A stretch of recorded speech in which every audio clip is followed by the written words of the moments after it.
Hello students, welcome to Shri Shyam Shikshan Sansthan online classes. आज हम अपने सब रिंग या रिंग थ्योरी के इस लेक्चर में समाकारिता पर डिस्कशन करेंगे। जो BSc second year, BSc BEd second year, BSc third year और बीएससी बीएड सेकेंड ईयर में लगता है। बीएससी थर्ड ईयर और बीएससी बीएड सेकेंड ईयर में लगता है। सब रिंग सेकेंड पार्ट हमारा चल रहा है, सब रिंग और सबफील्ड के इस लेक्चर में हम समाकारिता होमोमॉर्फिज्म के बारे में डिस्कशन करेंगे। समाकारिता के बारे में मैंने कल आपको बताया था कि कोई भी फंक्शन जो है वो वल्य R से R' में समाकारिता कहलाता है। यदि वह कंबाइंड रूप से परिभाषित हो तो वो उनमें अलग अलग भी परिभाषित होना चाहिए। मतलब समाकारिता फंक्शन ऑफ f R से R' में कहलाता है यदि दो element a b belongs to R, तो this implies f of a और f ऑफ b है वो कहाँ से बिलोंग करेंगे? R' से बिलोंग करेंगे। ठीक है स्टूडेंट्स, तो समाकारिता कहलाता है प्लस के लिए समाकारिता।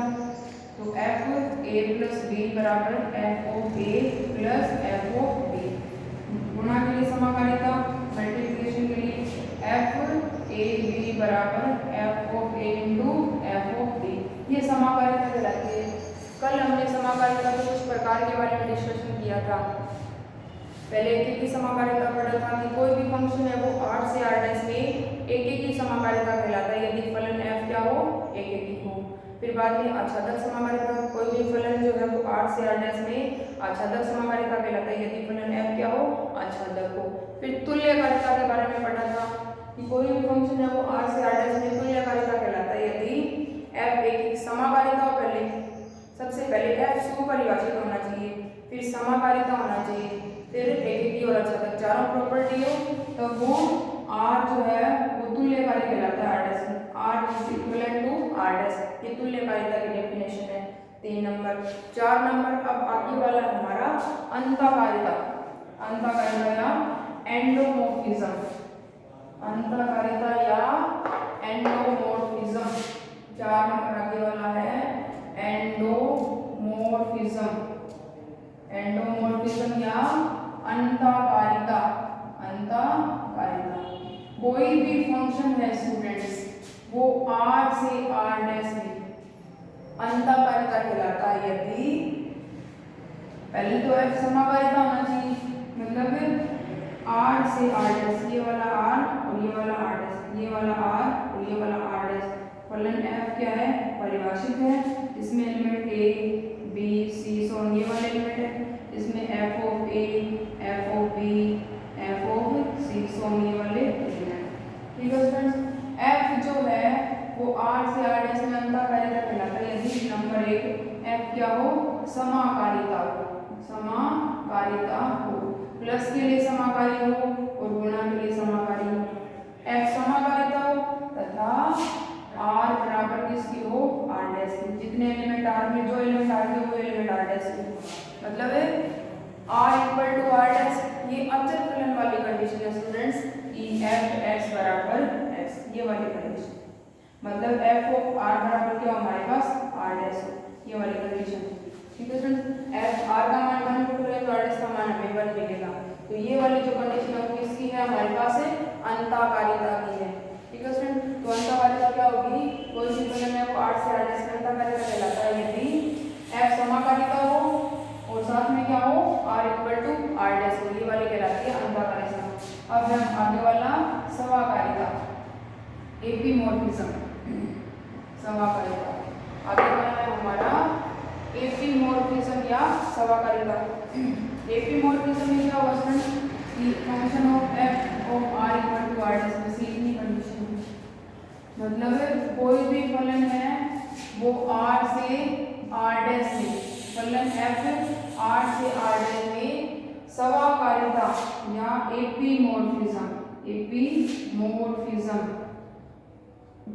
एपिमॉर्फिज्म या समाकारिता कहलाता है यदि f of R equal to R' या किस रूप अर्थात के रूप का फंक्शन आपको five equal to R dash, R से आर डैश में पहले समाकारिता होना चाहिए, फिर ये वाला फंक्शन होना चाहिए, मतलब एफ ऑफ ए बराबर बी। बी एलिमेंट है वो आर डैश का होगा, या ए है वो आर से बिलोंग करेगा और बी है वो आर डैश से बिलोंग करेगा। ठीक है स्टूडेंट्स, ये वाली कंडीशन को क्या कहलाता है, समाकारिता कहलाता है। अब है इसका मोस्ट इंपोर्टेंट टॉपिक है समाकारिता की अष्टी या रिंग समाकारिता की अष्टी, kernel of a ring morphism. आगे वाला मोस्ट इंपोर्टेंट डेफिनेशन आगे बार-बार काम में आएगी, kernel of a ring morphism. Ring morphism मतलब रिंग समाकारिता की अष्टी, रिंग समाकारिता, रिंग समाकारिता की अष्टी, ये वाला हमारा आगे वाला टॉपिक है। रिंग समाकारिता की अष्टी क्या होती है स्टूडेंट, मतलब कर्नेल ऑफ एफ जो होता है, मतलब एफ है वो आर से आर डैश में क्या हो, समाकारिता हो।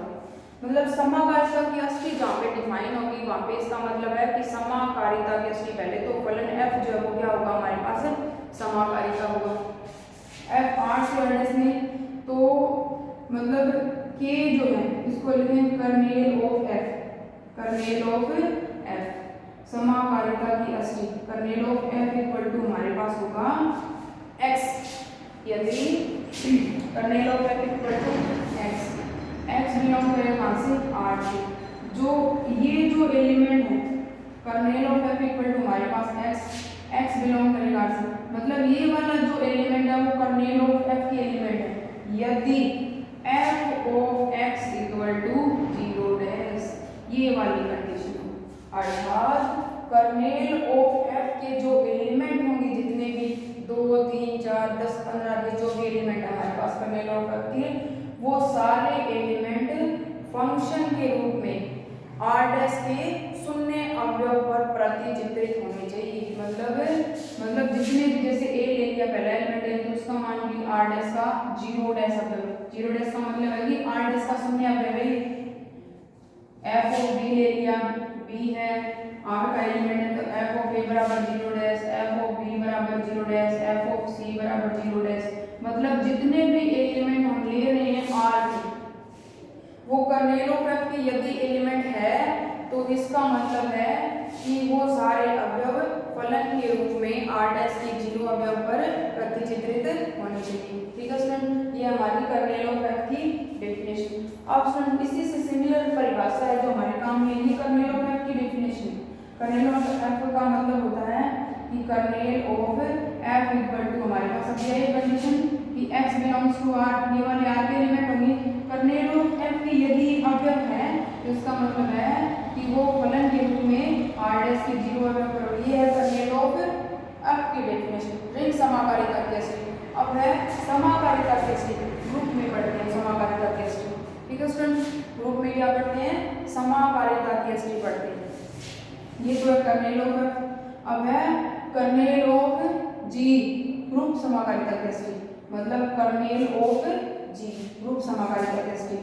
आगे है ग्रुप समाकारिता की अष्टी, या सीधा बोलते हैं उसको समाकारिता की अष्टी, समाकारिता की अष्टी रिप्रेजेंट करते हैं ए से समाकारिता की अष्टी को। यदि एफ जी से जी डैश में, जी से जी डैश में क्या हो, समाकारिता, जी से जी डैश की समाकारिता हो। ग्रुप में हमें पता है कि एक ही संख्या डिफाइन होती है तो वो उस एक संख्या के लिए क्या बनता है, समाकारी बनता है, और रिंग में दो संख्या डिफाइन होती है तो इसका मतलब वो दोनों संख्याओं के लिए क्या बनेगा, समाकारी बनेगा। ठीक है स्टूडेंट्स, तो समाकारिता की अष्टी को रिप्रेजेंट करते हैं कैसे, ग्रुप में पहले क्या होगा, समाकारिता होगा जी से जी डैश में, समाकारिता की अष्टी को या कर्नेल ऑफ जी बराबर, कर्नेल ऑफ जी बराबर हमारे पास एलिमेंट होंगे x बिलोंग्स टू जी, जी के एलिमेंट होंगे यहाँ से, वो फंक्शन के रूप में जो है वो जी डैश के आइडेंटिटी अवयव पर क्या होना चाहिए, प्रतिचित्रित होना चाहिए। मतलब कर्नेल ऑफ जी बराबर x belongs to g, f x बराबर जो है वो जी डैश के गुणात्मक तत्वक अवयव पर प्रतिचित्रित होनी चाहिए। ये तो परिभाषा है रिंग समाकारिता की अष्टी की कंडीशन, और ये है ग्रुप समाकारिता की अष्टी की कंडीशन। दोनों एक दूसरे के सिमिलर है। इसमें जो कर्नेल ऑफ एफ के एलिमेंट आर डैश के शून्यावयों पर प्रतिचित्रित होंगी और इसमें जो एलिमेंट है वो जी डैश के गुणात्मक तत्मक या आइडेंटिटी अवयव पर प्रतिचित्रित होंगी। अब इनसे रिलेटेड आगे यही तक करना आपको समाकारिता टेस्ट की। यहाँ पे हमारी फर्स्ट मिनट जो है वो खत्म होती है। इन पे आ जाने के इम्पोर्टेंट क्वेश्चन है, क्वेश्चन नंबर 2 है इसका, सेकंड बी का क्वेश्चन नंबर 2। क्वेश्चन नंबर 2 में इसको बोला है, क्वेश्चन नंबर 2 यदि R तथा R डैश तुल्यकारी बने हो तो सिद्ध कीजिए कि R क्रम विनिमय में तो R डैश भी क्रम विनिमय है। ठीक है फ्रेंड, तो सेकंड बी में क्वेश्चन नंबर 2 है। जहाँ तक हमने पढ़ लिया समाकारिता की अष्टी तक हमें क्या करना है, समाकारिता की अष्टी तक हमें टोटल पार्ट जो है वो क्या करना है, पढ़ना है समाकारिता के क्षेत्र। अब इन पर आधारित जो है एक मोस्ट इम्पोर्टेंट क्वेश्चन है जहाँ पे हमें सिद्ध करना है कि यदि क्वेश्चन नंबर 2 है, यदि f R से R डैश में तुल्यकारिता है,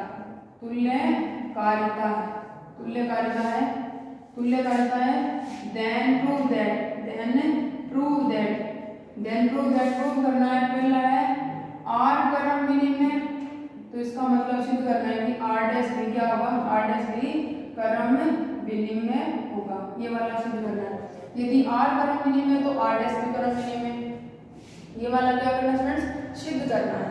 तो सिद्ध करने के लिए क्योंकि तुल्यकारिता की इसका मतलब है वो समाकारिता है। तुल्यकारिता की हमारे पास कितनी प्रॉपर्टी होती है फ्रेंड, तुल्यकारिता की हमारे पास 4 प्रॉपर्टी होती है। क्यों स्टूडेंट, देखिए इसका पहला, क्योंकि f R से R डैश में तुल्यकारिता है, अर्थात f है वो सुपरिभाषित भी है, f जो है वो समाकारिता भी है, f है वो एक या छादक भी है।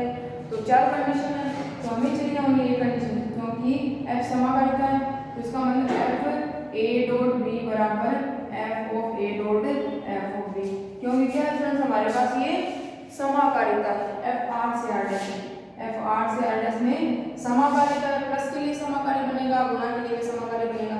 सिद्ध करना है कि ये क्या है, क्रम विनिमय है, और क्रम विनिमय वाले कब होता है, जब वो गुणा के लिए क्या हो हमारे पास क्रम विनिमय हो, क्योंकि गिवन है friends, 2 element a b belongs to R, तो R को क्या दिया है, तो जैसे मिला ए बी बराबर बी ए, क्योंकि R क्या है, R क्रम विनिमय फ्रेंड्स R, तो इसका मतलब है, तो इसको फंक्शन के रूप में लिखे f a b बराबर f b a, सारे एलिमेंट R डैश के लिए R ही है, और f R से R डैश में क्या समाकारिता, इसका मतलब इसको लिख सकते हैं f of a dot f of b बराबर यहाँ से f of b dot f of a, तो इसका मतलब ये सारे R डैश के अवयव हैं, क्योंकि R में जो एलिमेंट है वो किस रूप के होंगे, R में जो एलिमेंट होंगे a b c इस रूप के, और R डैश में जो अवयव होंगे f of a f of b f of c इस रूप के एलिमेंट।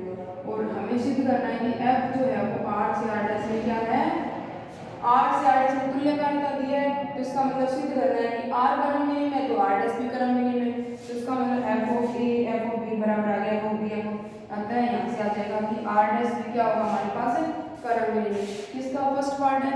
सेकंड पार्ट इसने दिया है कि यदि R क्या है, तत्सम वल्य है, तो सिद्ध कीजिए कि R डैश भी क्या है, तत्सम वल्य है। आगे वाला प्रूव करना है कि बी पार्ट है इसका, कि यदि R बी पार्ट है, यदि R तत्सम वल्य है, R तत्सम वल्य है, तो दिस इंप्लाइज सिद्ध करना है R डैश भी तत्सम वल्य है, ये वाला सिद्ध करना है, क्योंकि f R से R डैश में क्या समाकारिता है, क्योंकि तुल्यकारिता है, तुल्यकारिता की 4 प्रॉपर्टी होती है, समाकारिता होगी, सुपरिभाषित होगा, एक फलन होगा और अछादक फलन होगा, इसका मतलब R से R डैश में तुल्यकारिता है, अतः गुणा के लिए समाकारिता,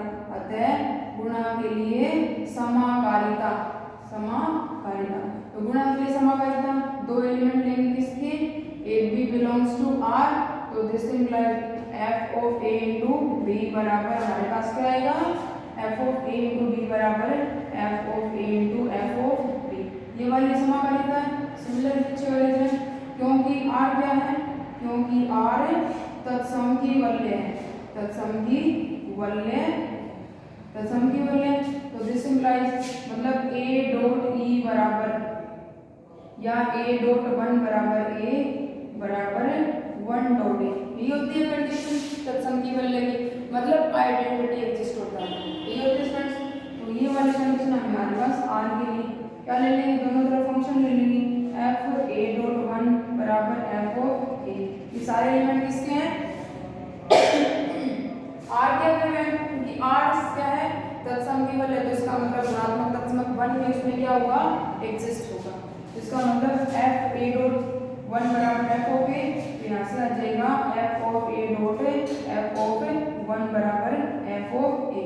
तो इसका मतलब है कि एफ ऑफ वन बराबर जो है वो क्या है, एफ ऑफ वन जो है वो आर डैश का तत्समक अवयव है हमारे पास, जहाँ समीकरण से स्पष्ट है, इसको समीकरण नाम दे देंगे, समीकरण एक से स्पष्ट है कि समीकरण एक से स्पष्ट है कि एफ ऑफ वन जो है वो आर डैश का तत्समक अवयव है, अतः f1 belongs to r dash, अतः f1 r डैश का तत्समक अवयव है। तत्समक जो है वो किसमें एग्जिस्ट है, f1 को हम क्या लिख सकते हैं, 1 डैश भी लिख सकते हैं, 1 डैश है, इसका मतलब r डैश का तत्समक एलिमेंट जो है वो 1 डैश होगा, शून्य अवयव जो होगा या योज्य तत्समक एलिमेंट जो होगा वो 0 डैश होगा, उनको हम किससे लिखेंगे 1 डैश 0 डैश 2 डैश 3 डैश, तो ये वाले सारे जो एलिमेंट है किसके होंगे r डैश के, और r डैश में गुणात्मक तत्समक एग्जिस्ट है, अतः ये क्या है तत्सम की वल्य, r तत्सम की है, इसका मतलब r डैश भी क्या है तत्सम की होगा।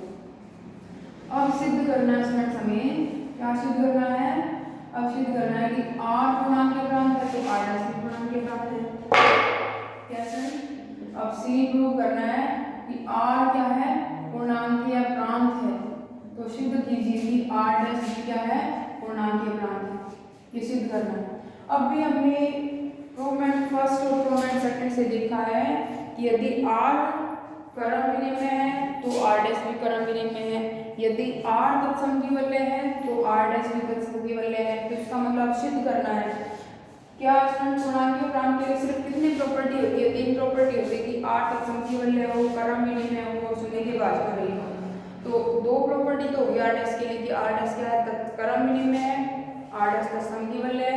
अब सिद्ध करना है और इधर लिखेंगे क्योंकि r डैश तत्सम की तथा क्रम विनिमय वल्य है, क्रम विनिमय वल्य है, अतः r डैश को पूर्णांकीय प्रांत सिद्ध करने हेतु दिखाना है कि r डैश भी शून्य भाजकों रहित है, r डैश भी शून्य भाजकों रहित है। कितनी कंडीशन दिखानी है स्टूडेंट्स हमें, क्योंकि r शून्य भाजकों रहित है, इसका मतलब है कि 2 element a b belongs to r, a और बी 2 r के एलिमेंट है, इसका मतलब a मल्टीप्लिकेशन b बराबर 0, तो यहाँ से a बराबर 0 या b बराबर 0, ठीक है स्टूडेंट्स। क्या दे रखा है r समतुल्यकारिता है, तो तुल्यकारिता की 4 प्रॉपर्टी होती है, तो गुणा के लिए भी क्या होगा समाकारिता होगा, योग के लिए भी समाकारिता होगा, और परिभाषित सुपरिभाषित होगा, एककी होगा, अचानक होगा, दोनों तरफ फंक्शन ले लेंगे, function of a cross b बराबर फंक्शन ऑफ 0, ये किसका एलिमेंट है फंक्शन के रूप में परिभाषित एलिमेंट है, वो सारे किसके होंगे, यहाँ पे फंक्शन ऑफ 0 भी आएगा, फंक्शन ऑफ 1 भी आएगा, इधर 0 1 है, तो इसका मतलब ये सारे एलिमेंट क्या है, इनको हम लिख सकते हैं a डैश, इनको लिख सकते हैं b डैश, c डैश, तो ये वाला 0 डैश, ये वाला 1 डैश, ठीक है स्टूडेंट्स। तो यहाँ से लिख लेंगे, तो यहाँ से फंक्शन ऑफ a बराबर 0 या फंक्शन ऑफ b बराबर 0, तो यहाँ से आ जाएगा f ऑफ a, क्योंकि समाकारिता है गुणा के लिए अलग अलग लिख सकते हैं, f of a into f of b बराबर f ऑफ 0, या इसको लिख लेंगे f of a into f of b बराबर 0 डैश, यहाँ पर क्या आ गया f ऑफ a बराबर 0, f ऑफ a बराबर 0 डैश, तो इधर भी फंक्शन आ जाएगा f ऑफ 0, इधर भी फंक्शन आ जाएगा f ऑफ, इसका मान भी 0 डैश, इसका मान भी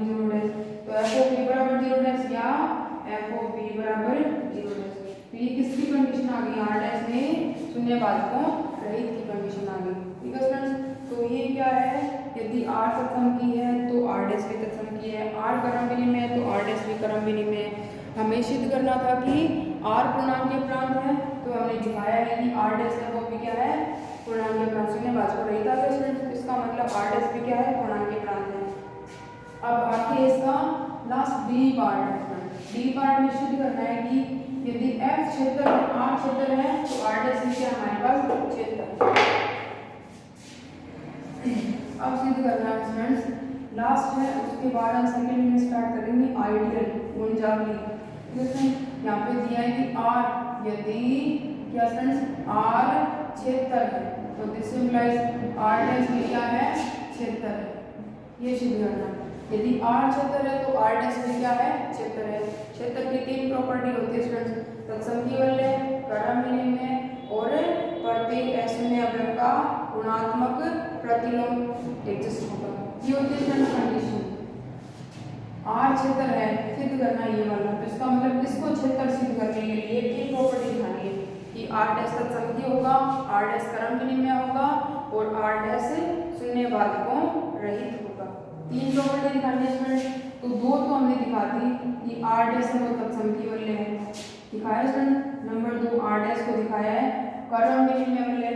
अतः R डैश को क्षेत्र सिद्ध करने के लिए दिखाना है कि R डैश में प्रत्येक अशून्य अवयव का ऋणात्मक प्रतिलोम विद्यमान है। ठीक है स्टूडेंट, एक ही कंडीशन दिखानी है क्योंकि R क्षेत्र है, R क्षेत्र है, अतः प्रत्येक नॉन जीरो एलिमेंट जो R से बिलोंग करता है, ठीक है, प्रत्येक non zero element there exist A inverse belongs to R। ये कंडीशन है, प्रत्येक नॉन जीरो एलिमेंट का ऋणात्मक प्रतिलोम है R में क्योंकि R क्षेत्र है। तो इसका मतलब A इंटू A इनवर्स बराबर 1 या A इनवर्स इंटू A। ठीक है स्टूडेंट्स, ये किसके लिए कंडीशन है, R के लिए। पूरे में जाते हैं वहाँ पे फंक्शन लगा लेंगे टोटल, तो F of A non zero element belong करेगा, ये एलिमेंट किसमें होते हैं, R से नहीं R डैश से। There exist F of A inverse कहाँ से बिलोंग करेगा, R डैश से। ये F ऑफ A इनवर्स भी R डैश में होगा कब, ये नीचे वाली कंडीशन, ये कंडीशन नहीं लिखेंगे पहले, यहाँ से ये वाला सोल्व करेंगे यहाँ से। तो इसका मतलब है F of A into A inverse बराबर F ऑफ 1 बराबर F of A inverse into A। तो यहाँ से आ जाएगा F of A into F of A inverse बराबर F ऑफ 1 का मान होता है 1 डैश, तो यहाँ से आ जाएगा F of A inverse into F of A। तो ये वाली कंडीशन क्या है, इसका मान A डैश है, ये A डैश मान लिया, ये A डैश इनवर्स है इक्वल टू आ गया 1 डैश। तो इसका मतलब है कि R डैश में भी प्रत्येक नॉन जीरो एलिमेंट का गुणात्मक प्रतिलोम विद्यमान है। तो अब लेकिन यहाँ से इस कंडीशन से आ गया कि प्रत्येक अवयव का गुणात्मक प्रतिलोम जो है वो R डैश में भी विद्यमान है। तो लिख सकते हैं यहाँ से F of A non zero element belong करो R डैश से, there exist F of A inverse कहाँ F से बिलोंग करेगा, R डैश से बिलोंग करेगा। ये कंडीशन हो गई सकते हैं हमारे पास, जब ये वाली कंडीशन, जब ये कंडीशन है तब हम ये वाला लिख सकते हैं। अतः R डैश में भी प्रत्येक अवयव का गुणात्मक प्रतिलोम विद्यमान होगा। अतः R क्या हो गया हमारे पास, अतः R हमारे पास तत्सम वलय हो गया, क्रम विनिमय वलय हो गया और प्रत्येक अशून्य अवयव का गुणात्मक प्रतिलोम जो है वो किसमें हो गया, R डैश में हो गया। तो इसका मतलब है R डैश क्या हमारे पास, अतः R डैश हमारे पास क्या हो जाएगा, क्षेत्र हो जाएगा। ठीक है स्टूडेंट्स, तो ये था हमारा मोस्ट इम्पोर्टेंट क्वेश्चन था स्टूडेंट, पेपर में आया हुआ है रिंग समाकारिता पर आधारित। तो यहाँ तक क्या हो गया हमारे पास, ये समाकारिता वाला टॉपिक खत्म होने के साथ ही फर्स्ट यूनिट कंप्लीट होता है स्टूडेंट। अब हम पढ़ेंगे सेकंड यूनिट। सेकंड यूनिट जो है तो उसमें कितना मैटर है, सेकंड यूनिट में रिंग में। सेकंड यूनिट में स्टूडेंट्स हमारे पास 2 चैप्टर। सेकंड यूनिट में हम रिंग थ्योरी की सेकंड यूनिट जो है, सेकंड यूनिट में हमें कौन सा, थर्ड चैप्टर आइडियल गुणजावली पढ़ेंगे और फोर्थ चैप्टर की मोस्ट इंपोर्टेंट डेफिनेशन ओनली। और फिफ्थ चैप्टर जो है पॉलिनोमियल रिंग है, यूक्लिड वाले है, यूक्लिडियन रिंग जो है उसकी मोस्ट इंपॉर्टेंट डेफिनेशन और 2-3 जो मोस्ट इंपॉर्टेंट एग्जांपल्स है वो हम करेंगे। 5th चैप्टर है पॉलिनोमियल रिंग, वो आपके उसमें से आपके क्वेश्चन नहीं आते सिलेबस में, तो है इसका मतलब हम ओनली 3rd चैप्टर कंप्लीट पढ़ेंगे। 4th चैप्टर के जो मोस्ट इंपॉर्टेंट एग्जांपल्स है वो सेकंड यूनिट में करेंगे। ठीक है स्टूडेंट्स, तो नेक्स्ट लेक्चर में रिंग थ्योरी हम स्टार्ट करेंगे आइडियल या हमजावी।